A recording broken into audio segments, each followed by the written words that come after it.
मैं नविता क्लासेस में डॉक्टर नवीन कुमार आप सभी साथियों के समक्ष आज मैं डिस्कस करूंगा सीबीएसई का 10th क्लास की जो बोर्ड का एग्ज़ाम है उसकी जो डेट है वो निर्धारित कर दी गई है सीबीएसई के द्वारा। अब ये एग्ज़ाम जो है मार्च में होने जा रहा है। तो सबसे बड़ी बात क्या है कि जो 10th क्लास के बच्चे हैं ना, उनको ये रहता है कि हम किस चैप्टर को कवर करें ताकि हम मैक्सिमम मार्क्स हमारे आए, या किसको हम छोड़ दें। देखिए, what to do what not to do, that is more important. जब आपका एग्ज़ाम का टाइम नज़दीक आता है तो प्रेशर बहुत ज़्यादा होता है। हमें वो चीज़ें अच्छी लगती हैं जो हमें ज़्यादा बेनिफिट दें, ऑब्वियस सी बात है। तो आज मैं इसी चीज़ को लेकर डिस्कस करूंगा कि आपको क्या करना चाहिए और क्या नहीं करना चाहिए, what to do what not to do. आपको मैक्सिमम मार्क्स मीन्स 90 to 95% जो मार्क्स हैं अगर वो आपको कवर करने हैं तो हम किन किन चैप्टरों को कर सकते हैं। साइंस में मैं बात कर रहा हूँ, स्पेशल साइंस की, 10th क्लास साइंस। बोर्ड का एग्ज़ाम है तो डर सभी को होता है, और जब हमारा एग्ज़ाम का टाइम जो होता है वो नज़दीक आता है तो वो डर और ज़्यादा बढ़ता जाता है। आप रिलैक्स रहें। मैं डॉक्टर नवीन कुमार आप लोगों के समक्ष जो बच्चे 10th क्लास की प्रिपरेशन कर रहे हैं, मैं आप लोगों के साथ आपकी हेल्प के लिए आपको मैं बताने आया हूँ आपको क्या करना चाहिए। देखिए, मैंने प्रीवियस ईयर जो पैटर्न है वो चेक किया है, उसमें मैंने एनालिसिस करके ये देखा है कि आप किस चैप्टर में मैक्सिमम मार्क्स गेन कर सकते हैं। क्योंकि जहाँ जो चैप्टर आपको ज़्यादा मार्क्स देगा वो आप डिपेंड करता है कि कितने टाइम में वो कवर कर रहे हैं। अगर एक चैप्टर ऐसा है जो आपको बहुत बार रिवीजन करना पड़ता है फिर भी आप उसमें स्किप कर जाते हैं, आपके मार्क्स कम रह जाते हैं। लेकिन एक चैप्टर ऐसा है अगर आप उसको कवर कर लेते हैं, वो सिर्फ 2 बार रिवीजन करने से ही आप उसमें मैक्सिमम मार्क्स आते हैं। ठीक है, जैसे मैं बात करूं, जैसे साइंस को हम बायोलॉजी, केमिस्ट्री और फिजिक्स में डिवाइड करते हैं।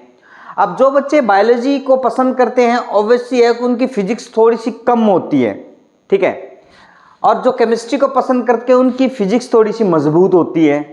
तो फिजिक्स का जो कॉम्बिनेशन है बायो और केमिस्ट्री के साथ थोड़ा सा अटपटा है। जैसे मैं बात करूं बायोलॉजी में कौन कौन से ऐसे चैप्टर हैं 10th क्लास में जो आपको कवर करने चाहिए और जो मैक्सिमम मार्क्स लेके आ सकते हैं। अगर आप बायोलॉजी में, अब केमिस्ट्री को छोड़ दो एक सेकंड के लिए, अभी केमिस्ट्री को हम भूल जाते हैं क्योंकि हमें क्या करना है वो इंपॉर्टेंट है। बायोलॉजी का chapter life processes, control and coordination, reproduction, hereditary and structure of I structure. ये जो चैप्टर है ना बहुत अच्छे हैं और स्कोरिंग है, अच्छे हैं, आप भूलेंगे नहीं। Stay tune with Navita classes, मैं इनको कवर करवाऊंगा क्योंकि आपके एग्जाम बोर्ड के नज़दीक आ रहे हैं और ये कोई बड़ा मसला नहीं है। विद इन, आप ये मानिए कि विद इन 10 to 15 डेज में आप ये सारी चीज़ें कवर कर लेंगे। और जो बच्चे NTSC की तैयारी कर रहे हैं या कोई कम्पिटिटिव एग्ज़ाम की, ओलंपियाड की तैयारी कर रहे हैं, तो वो भी हमसे जुड़े और मैं आपको ये बताऊंगा कि और ये दिखाऊंगा कि आपको कहीं भी जाने की ज़रूरत नहीं है ये सारी चीज़ें कवर करने के लिए। क्योंकि कम्पिटिटिव एग्ज़ाम की प्रिपरेशन डिफरेंट होती है और आपके बोर्ड एग्ज़ाम हो या क्लास एग्ज़ाम हो वो डिफरेंट होते हैं। मैं एक ही चीज़ में सारी चीज़ें कवर करूंगा, आप उसमें बोर्ड के एग्ज़ाम भी दे पाएंगे, आप उसमें कोई भी NTSC या ओलंपियाड का एग्ज़ाम भी दे पाएंगे और अपनी लाइफ के प्रति कोई भी अगर आप तैयारी करें वो कवर कर लेंगे। दूसरी चीज़, अब आप एक चीज़ ध्यान रखें, अगर आप केमिस्ट्री को छोड़ देते हैं एक सेकंड के लिए, केमिस्ट्री कमज़ोर है आपकी, आप बायोलॉजी के ये चैप्टर लाइफ प्रोसेसेस, कंट्रोल, इनमें भी मैं बताऊंगा सबसे ज़्यादा इंपॉर्टेंट कौन सा चैप्टर है। पहले सुने, केमिस्ट्री को छोड़ दो, फिजिक्स को लो, electricity and light and reflection, इनमें भी इंपॉर्टेंट बताऊंगा ज़्यादा कौन सा है। देखिए, अगर ये चारों चैप्टर आप कवर करते हैं, साथ में फिजिक्स का इलेक्ट्रिसिटी और लाइट रिफ्लेक्शन कवर करते हैं, तो आपका 50 to 60% सिलेबस कवर हो जाएगा, कोई प्रॉब्लम नहीं है। आपके 50 to 60, अगर मान लीजिए आपका 40 मार्क्स का पेपर आता है तो आप उसका 60% लगा लो 24 मार्क्स, अगर आपका 80 का आता है 60 लगा लो 48 मार्क्स, तो आपकी यहाँ पे कवरेज अच्छी है। मैं ये मानता हूँ। और सबसे बड़ी जो कवरेज है वो है आपकी अवर एनवायरनमेंट की।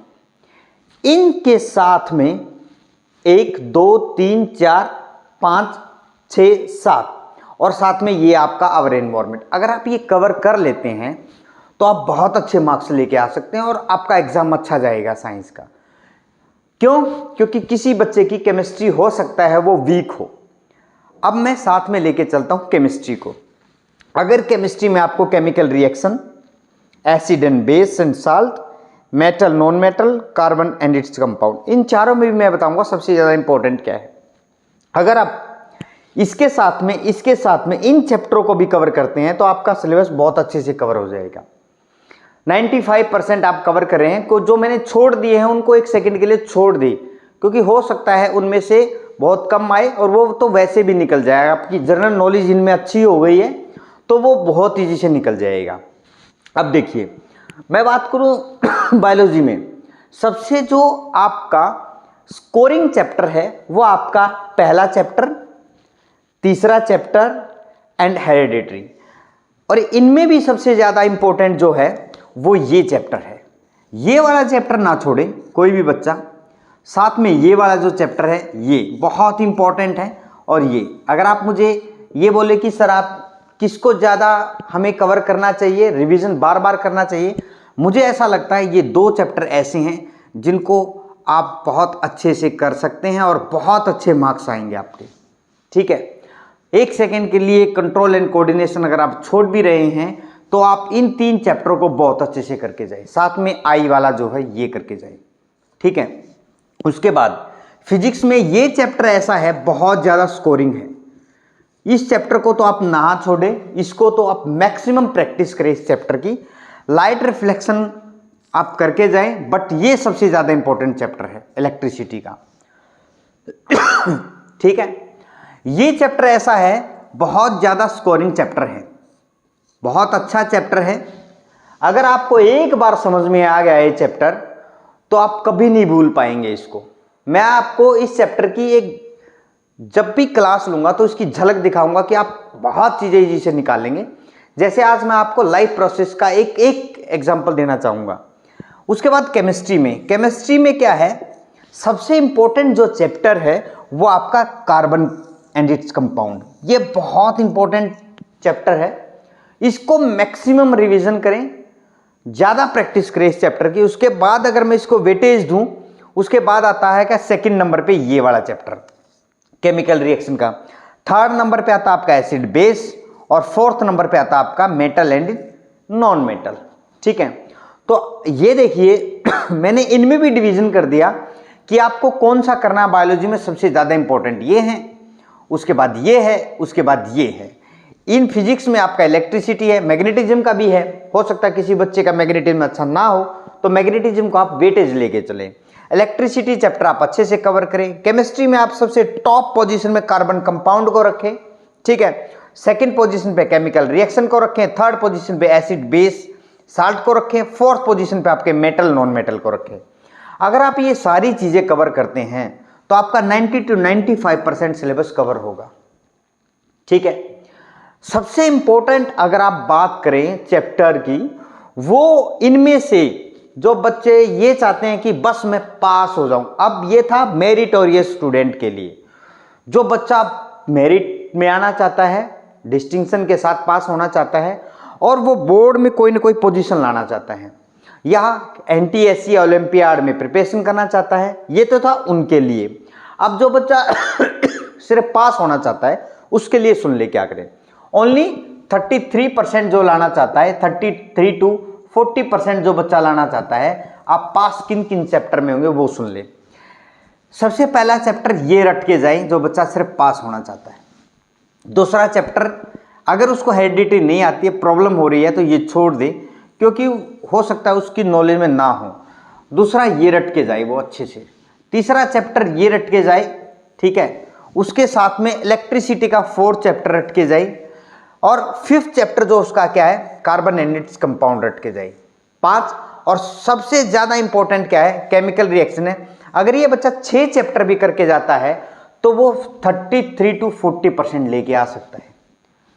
50 भी आ सकते हैं, नो डाउट, क्योंकि डिपेंड उसकी किस्मत पे भी करता है कि मैक्सिमम यहीं से आ जाए। लेकिन क्या है कि सीबीएसई ने ना वेटेज दे दिया है कि इस चैप्टर का इतना वेटेज है, इस चैप्टर का इतना वेटेज है, इस चैप्टर में इतनी आएंगी, एमसीक्यू इतने आएंगे, शॉर्ट नोट्स इतने आएंगे, लॉन्ग इतने आएंगे, डायग्रामेटिकल रिप्रेजेंटेशन वाले इतने आएंगे।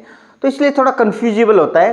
फिर भी अगर जो बच्चा 33 to 40% ला के सिर्फ पास होना चाहता है साइंस में, साइंस कमज़ोर है, तो वो सबसे पहले रिप्रोडक्शन चैप्टर को अच्छा करे, दूसरे पे लाइफ प्रोसेसेस को करे, तीसरे पे वो किसको करे, अभी जो बताया था मैंने, थर्ड चैप्टर जो है अवर इन्वायरमेंट है उसको अच्छे से करे, फोर्थ जो इलेक्ट्रिसिटी को करे, फिफ्थ किसको करे, carbon energy compound and 6 chemical reaction. अगर ये भी कर लेता है तो 33 to 40% मार्क्स उसके आके ही रहेंगे।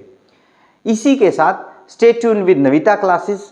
अगर आप चैनल पे नए हैं, चैनल को लाइक शेयर सब्सक्राइब करना ना भूलें।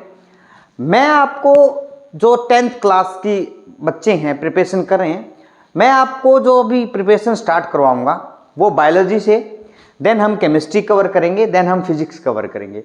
आप ये देखिए कि हमारा कवर करने का तरीका क्या है। नेक्स्ट क्लासेस में आपको एक झलक दिखाऊंगा। Stay tune with Navita classes. अगर आप चैनल पे नए हैं, चैनल को लाइक शेयर सब्सक्राइब करना ना भूलें। Thank you all.